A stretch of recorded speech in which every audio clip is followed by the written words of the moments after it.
시청자 여러분 안녕하십니까. 상시배우름을다 센서스트입니다. 지금 세계 경제가 전쟁터로 변하고 있다는 건 여러분들도 잘 아시는 사실일 겁니다. 트럼프의 관세 폭탄으로 인해서 전 세계에 크게 요동치고 있습니다. 그런 상황 속에서 중국은 이것을 기회로 보고 전 세계에 자신의 우군을 끌어모으려 했지만 모두가 등을 돌린 상황입니다. 그리고 역으로 중국이 고립되었다는 것이 명명백백하게 밝혀진 순간인데요. 이게 도대체 무슨 일인지 저와 함께 탐구해보시죠. 일단 무슨 일이 있었는지부터 알아보자고요. 사실 트럼프 대통령이 관세 폭탄을 매긴 것은 여러분들도 잘 아시는 사실일 테니 넘어가고요. 중국의 대응부터 보자고요. 중국은 미국의 이러한 관세 폭탄에 대응해 똑같이 관세로 대응하고 히토류 수출 제한도 막으면서 굉장히 적극적으로 대응했습니다. 그리고 나선 게 광폭적인 외교 행보였죠. 하지만 결론부터 드리자면 각국이 선뜻 중국과 손을 잡지 않으려는 모습이 계속해서 나오고 있다는 겁니다. 우선 베트남부터 보자고요. 시진핑 중국 주석은 최근 동남아 순방을 다녀왔습니다. 그중 베트남을 다녀왔는데요. 베트남은 시진핑 도착 때 국가 주석이 직접 공항으로 가는 등 진한 대접을 해주었습니다. 굉장히 이 모습이 이례적이었다고 합니다. 시진핑도 이에 화답하면서 베트남은 오랜 동지와 같은 형제와 같은 나라라고 답하기도 했습니다. 1979년에 전쟁까지 했으면서 말이 참 많은 것 같습니다.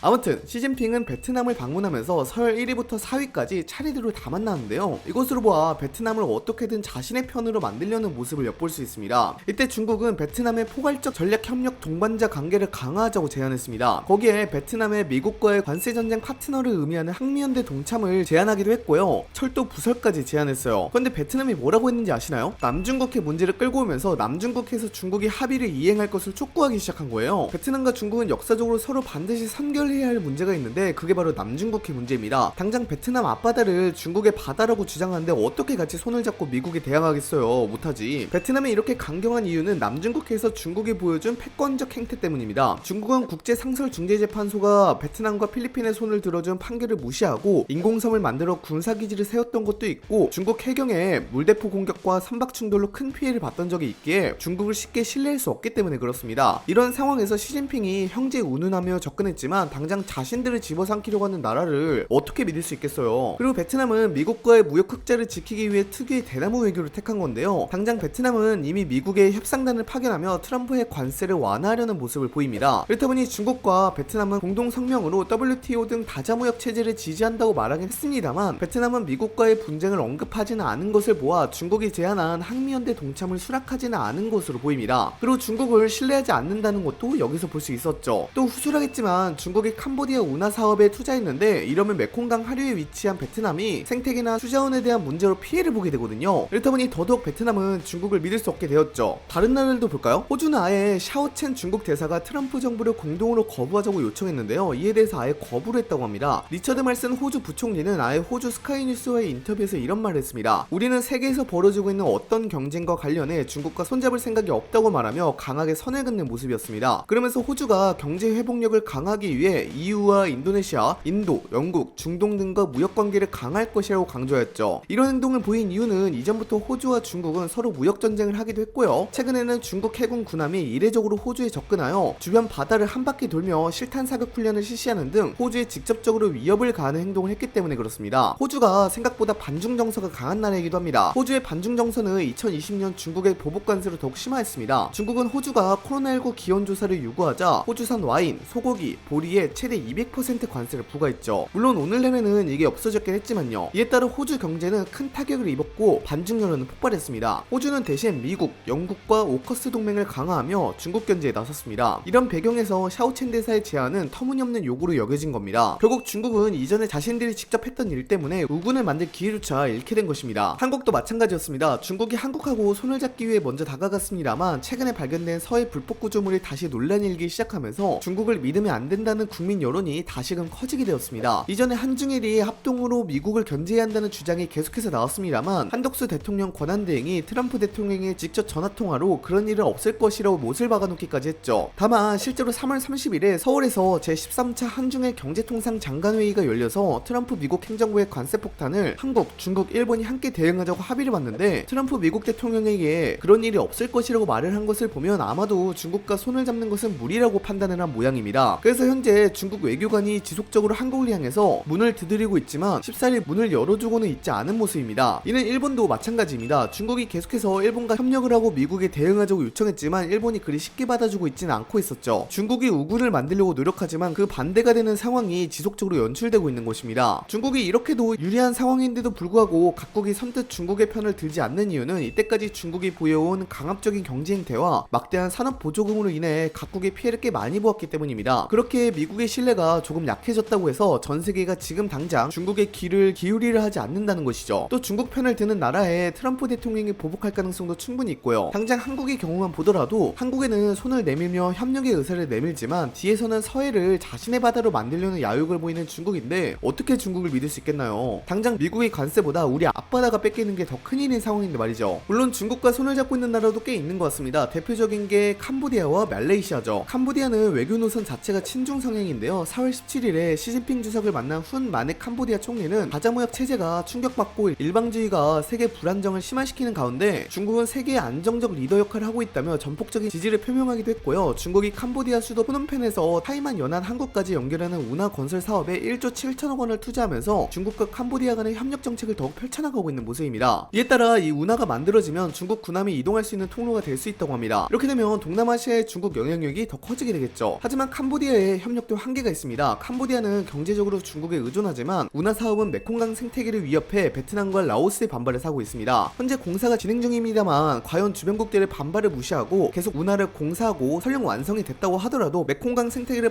파괴하면서까지 운영을 할 수 있을지는 미지수입니다. 말레이시아의 경우에도요, 미국의 일방적인 관세 부과를 계기로 중국과 손을 잡으려는 모습을 보입니다. 중국과 말레이시아는 4월 17일에 공동성명을 통해 WTO 규칙에 위배되는 자의적 관세 인상을 포함한 일방적 무역 제한 조치를 거부한다고 발표하기도 했고요. WTO 규칙에 기반을 둔 비차별적이고 개방적이며 공정하고 포용적이고 투명한 다자간 무역 체제 유지의 뜻을 함께한다고 밝혔습니다. 미국의 일방적인 관세 부과를 비판하고 공동 대응을 하겠다고 나선 것입니다. 물론 그렇다고 해서 미국이 현재 행동을 지속적으로 보이면 안 될 겁니다. 앞서 말했듯이 아직은 중국을 신뢰할 수는 없다고 하는 것이 지배적인 여론이지만 중국에 넘어가고 있는 나라들이 몇 있기 때문입니다. 미국이 오늘날의 패권을 유지할 수 있었던 가장 큰 이유는 동맹국과 우방국 간의 신뢰였습니다. 미국을 초강대국으로 만들었던 미국의 엘리트들이 동맹국과 우방국을 퍼준 이유가 괜히 있는 게 아니에요. 동맹국과 우방국들의 지지와 지원 덕분에 소련을 무너뜨릴 수 있었고 미국을 초강대국까지 끌어올릴 수 있었던 겁니다. 그리고 오늘날 달러 패권도 역시 신뢰를 바탕으로 만들 수 있었던 겁니다. 그런데 미국이 이렇게 세계 각국을 무시하는 행동을 보이게 된다면 그 피해는 세계 각국도 보겠지만 그 피해도 오롯이 미국에 향할 겁니다. 미국이 정녕 패권을 포기한다면 어쩔 수 없겠습니다만 미국이 패권을 포기하게 된다면 미국이 현재 생각하고 있는 재정 적자보다 더 큰 피해가 올 수도 있습니다. 그렇게 신뢰와 우호 기반의 외교 정책을 미국이 다시금 설정하여 이를 실행에 옮겼으면 좋겠습니다. 트럼프 대통령의 관세 정책은 단기적으로 미국 경제를 보호할 수 있지만 장기적으로 동맹국들의 신뢰를 잃을 위험이 큽니다. 이유는 이미 미국의 관세에 반발해 독자적인 무역협정을 추진 중이라고 합니다. 트럼프가 동맹국들을 계속 압박하면 지금 당장은 괜찮더라도 나중에 중국이 주도하는 브릭스나 상하이 협력기구와 대안으로 부상할 수 있습니다. 미국의 달러 패권도 위협받을 가능성이 높아서 글로벌 경제의 판도가 뒤바뀔 수도 있죠. 여러분들은 현재 중국이 우방국을 제대로 모으지 못하는 현 상황에 대해서 어떻게 생각하시나요? 그리고 한국은 이런 상황에서 어떤 선택을 해야 현명하게 나아갈 수 있을까요? 댓글로 알려주시기 바랍니다. 이상 영상 마치도록 하겠습니다. 감사합니다.